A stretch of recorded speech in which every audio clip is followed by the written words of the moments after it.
A Man Called Otto. Tom Hanks is a man called.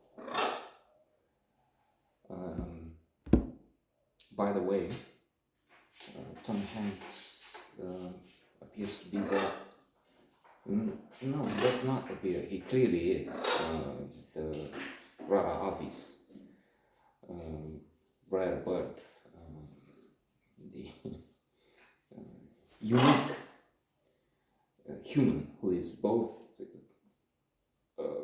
titan in his profession, acting, but also generous, kind, extraordinary as a human being, and that's rare. I mean, I keep giving the examples from intellectuals by Paul Johnson, Tolstoy, Hemingway, Ibsen, Jean-Jacques Rousseau, were atrocious at times. So here you have immense talent and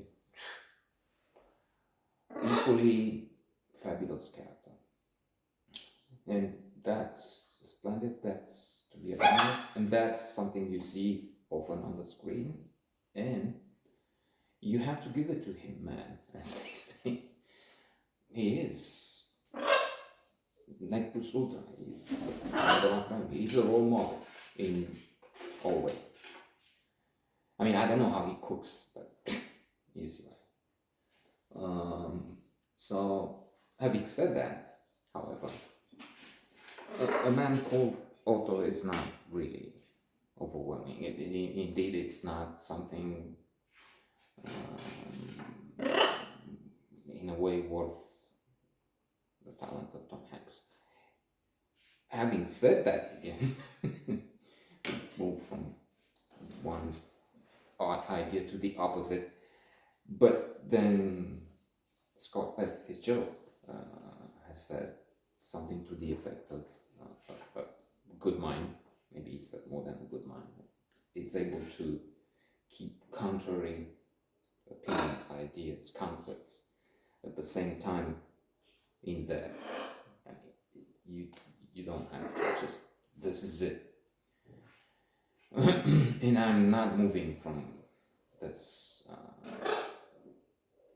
path, which could be wrong at times. So he was considered one of the favorites for a nomination for Oscar for this role, as far as I can remember, because again, he does bring a lot to the performance, and then we also know who he is, so we can't help but pay attention. Well, in this case, as far as the script, the idea allows us.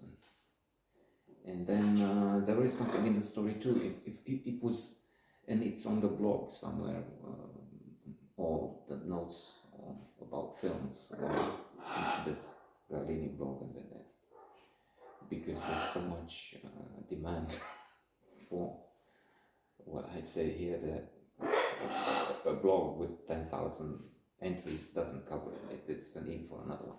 It's true, they often share the same thing, but when one point I say, okay, let's concentrate here on books, and then some personal stories, eventually films that have a written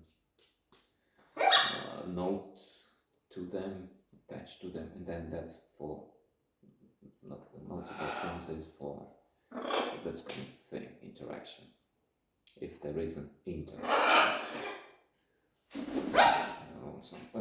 So, A Man Called Otto, that's a Nordic production which was successful, a bit peculiar, emotional, touching, indeed, sensitive, sensible. But there are some aspects which I did not agree with. Like always, you can admire everything here, and then there'll be some who say, from the very beginning. A beginning which is not so promising. We have Otto in a department. It's the department, a do-it-yourself outfit, or buying rope. So he looks, he needs, I guess, about 2 meters. It's in feet. So he's a shop assistant comes and can I help you? But he wants to cut the rope. And, no, why? And Otto, we see from the beginning, he's weird. Takes the knife out and he cuts the. What do you think I hurt myself? Do you think what? So he's abrasive to and aggressive to say the least from the well. Terminal. Aggressive is in fact not to say the least. Maybe it's covering too much territory. He's not pushing somebody around, but his language is hostile.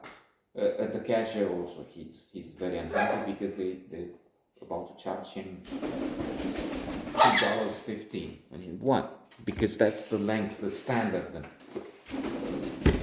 they operate with. Even if you took 2 meters, then in America it has to be with a feet 250. I don't know, 250. Indeed, I feel irritated by just explaining too much on it. Why do we spend time or waste so much with this?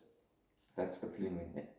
So, and somebody in the line, in the queue, come on, what's the difference? 35 cents, I'll pay. No, it's the principle.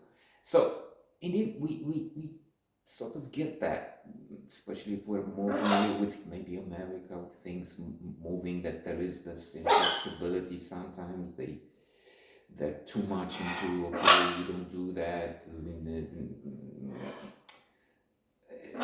too many, because they're afraid to be sued. So with that thing with the coffee, the hot coffee would happen, I don't know, 30 years ago with McDonald's. So they, no, don't, we'll come and get it for you. And then also there's an article in The Economist reading yesterday that customer satisfaction is going down, if not plunging, but also the customers are more hostile and more incidents because of a variety of things. Technology they now hold, wait, and so let's not move too far. So there is an irony in that, there is some humor in that, and there's also the notion of absurd theater, absurd humor. Eugene Ionesco, there's a note coming up soon, in a few days. It will be written today, but then it's posted in a few days, on Le Roi se meurt, the king dies, Eugene Ionesco, which happens to be my name, but this is like Johnson. A very common name, yeah, perhaps the most common. True, he added an O. Mine is with U, Ionescu, and that's true for, I don't know, 500,000 people in this space, but Eugene Ionesco moved to Paris, and then it's O, Ionescu. So anyway, absurd humor, there is that. But still, the story is compelling. Let's wrap this up because it's too long, too much, or too little, depending on how it's too little substance, too much talk. So it's a compelling story. The man wants to kill himself. That's what the rope is for. So it's combining tragedy with comedy in a very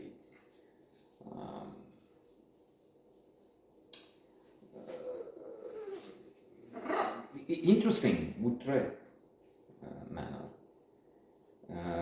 Then he's interrupted by neighbors moving. So he's this combination of an annoying fellow, the grumpy old man, Martha and Jack Lemmon. All men tend to get grumpy, I understand. I don't see it with me, but then I'm not old. Not even getting old. Getting younger. I exercise. So there is that. Then he's brought back. He lost the will to live, which is explained in a classic of psychology by Viktor Frankl.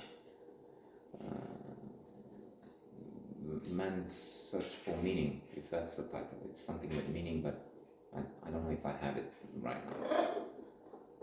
Anyway, in the labor camps, he looked at people, and when they lost meaning, when they started to just give away their cigarettes, which were extremely valuable currency, that they would die in a couple of days or so. So there is that meaning. And these neighbors, something may pull him back from the edge, because he's the rope. Then he he's trying with a train, just getting from the train.